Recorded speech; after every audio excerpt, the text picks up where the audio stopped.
Hello friends, السلام علیکم۔ آپ دیکھ رہے ہیں روڈی فیکٹس۔ میں ہوں آپ کا ہوسٹ روڈی اسد۔ ناظرین محترم، کہا جاتا ہے کہ رچ بہت خطرناک اور طاقتور ہوتے ہیں۔ اس کی وجہ یہ ہے کہ رچوں کے قدرتی گھر تباہ ہونے کی وجہ سے انسان کے ساتھ ان کا آمنا سامنا ہونے لگا ہے، جس کی وجہ سے ان رچوں کے پاس سوائے انسانوں پر حملہ کرنے کے کوئی اور آپشن نہیں بچتا۔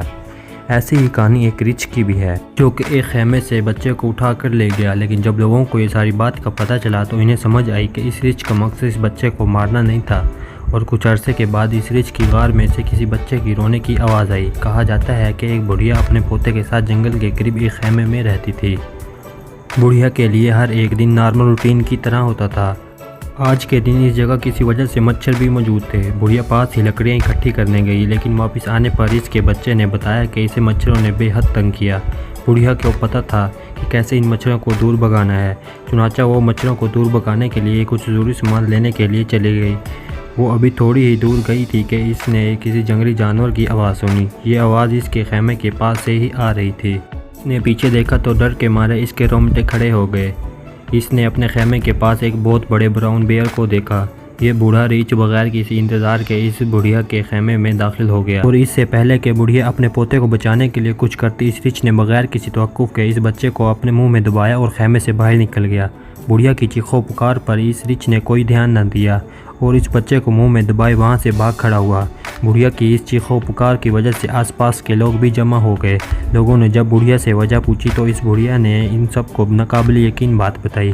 خیر، سب لوگ اس بچے اور ریچھ کی تلاش میں نکل کھڑے ہوئے۔ انہوں نے اس جنگل میں اس بچے کو ڈھونڈنے کے لیے اپنے تمام تر وسائل بروکار لائے، لیکن اس بچے کا نہ ہی اور اس ریچھ کا کوئی بھی نام و نشان نہ ملا۔ ہر طرف سے ناکام ہونے کے بعد آخر لوگوں نے یہ بات مان لی کہ شاید اس بدقسمت بچے کے ساتھ وہ ہو گیا ہے جس کا ان کا ذہن ماننے کو تیار نہیں ہو رہا۔ کئی دن کی کوششوں کے بعد یہ بچہ نہ ملا تو ان لوگوں نے اس بچے کو آخر ڈھونڈنا ہی چھوڑ دیا۔ اب یہ سارے لوگ اس ریچھ سے بے حد خوفزدہ ہو چکے تھے اور ہر کوئی اپنے بچوں کی زیادہ کیئر کر رہا تھا۔ ریچھوں کے بارے میں کئی طرح کی پرافراز کہانیاں موجود ہیں، اور اس واقعے کے بعد ان کہانیوں کو مزید تقویت ملی۔ جس جگہ بھی کچھ لوگ جمع ہوتے وہ اس ریچھ اور بچے کا ضرور تذکرہ کرتے۔ خیر، وقت کے ساتھ بڑھیا کا یہ زخم بھی مندمل ہو گیا، لیکن کسے معلوم تھا کہ اس ریچھ اور بچے کی داستان ختم نہیں ہوئی۔ گرمیاں ختم ہوئی اور اب سردیاں آ چکی تھی۔ اس موسم میں ریچھ ہوتے ہیں اور کم ہی باہر نکلتے ہیں۔ اب ان کو اس بات کا اطمینان تو تھا ہی کہ شاید اس ریچھ کا مزید ایسا کوئی حملہ دیکھنے کو نہ ملے۔ ان سردیوں میں ایک شکاری شکار کے لیے اسی جنگل میں گیا۔ جنگل میں کافی اندر جانے کے بعد اس نے ایک ریچھ کی ایک خفیہ غار دیکھی۔ یہ شکاری جانتا تھا کہ اس کے اندر ایک ریچھ بھی موجود ہو سکتا ہے۔ اس نے خود کو اس ریچھ سے نپٹنے کے لیے ناکافی سمجھا، اس لیے وہاں سے چلا گیا۔ اگلے دن وہ باقی ماہر شکاریوں کے ساتھ اس ریچھ کی غار تک آ گیا۔ ان لوگوں کو ریچھ کا شکار کرنے کا کافی تجربہ تھا اور انہیں پتہ تھا کہ ایک سوئے ہوئے ریچھ کو کیسے اس کی غار سے باہر نکالنا ہے۔ انہوں نے لمبی لمبی لکڑیاں ایک کونے سے تراشی اور ان کو اس اندھیری غار میں دھکیل دیا۔ جلد ہی انہوں نے ایک بھورے ریچھ کو اڑاتے ہوئے باہر نکلتے دیکھا۔ اب ان کے پاس وہاں سے بھاگ جانے کا آپشن نہیں تھا۔ انہوں نے اس ریچھ پر گولیاں چلائی اور نشانہ ٹھیک جگہ پر لگنے کی وجہ سے یہ ریچھ جلدی ڈھیر ہو گیا۔ اگر وہ اس ریچھ کو نہ مارتے تو وہ ریچھ ان کو وہیں پر ختم کر چکا ہوتا۔ فوراً ہی انہوں نے اس ریچھ کی غار میں سے کسی کے رونے کی آواز سنی۔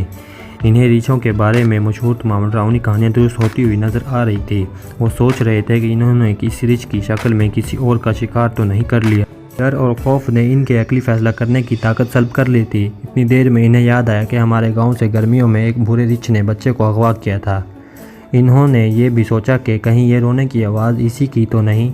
اب ان کا ڈر کم ہو چکا تھا اور انہوں نے وہاں سے بھاگنے کی بجائے اس غار میں جانے کا فیصلہ کیا تاکہ وہ دیکھ سکیں کہ رونے کی آواز کس کی ہے۔ روشنی کا انتظام کر کے اس غار میں داخل ہوئے تو اندر انہوں نے جو دیکھا اس پر انہیں یقین کرنے میں کافی ٹائم لگا۔ انہوں نے اندر ایک انسان کے بچے کو بے حد قسم پرسی کی حالت میں دیکھا۔ اس کے جسم پر نہ تو کپڑے تھے اور نہ ہی وہ انسانوں کی طرح بیہیو کر رہا تھا۔ ان لوگوں کو سمجھ آ گیا کہ یہ وہی بچہ ہے جس کو ہمارے گاؤں سے اغوا کیا گیا تھا۔ میں سے ایک نے اس بچے کو اٹھایا اور اسے گاؤں تک لے آیا، اور جب یہ بچہ اپنے گھر والوں سے ملا ہوگا تو اس بچے اور اس کے گھر والوں کے کیا جذبات ہوئے ہوں گے، ان کو الفاظ میں بیان کرنا ناممکن ہے۔ کہا جاتا ہے کہ یہ بچہ بعد میں بالکل ٹھیک ہو گیا۔ اس نے عام انسانوں کی طرح زندگی گزارنی شروع کر دی۔ کچھ لوگ تو کہتے ہیں کہ اس ریچھ نے اپنے بچے کھو دیے اور شاید اس نے اس بچے کو اپنا بچہ سمجھ کر اٹھا لیا تھا۔ اگرچہ اس کہانی پر یقین کرنا کافی مشکل ہے، لیکن دنیا میں کچھ بھی ناممکن نہیں۔ مزید ویڈیو دیکھنے کے لیے ہمارے چینل روڈی فیکٹس کو سبسکرائب کر لیں۔ انشاءاللہ ملتے ہیں ہم اگلی ویڈیو میں، تب تک کے لیے اللہ حافظ۔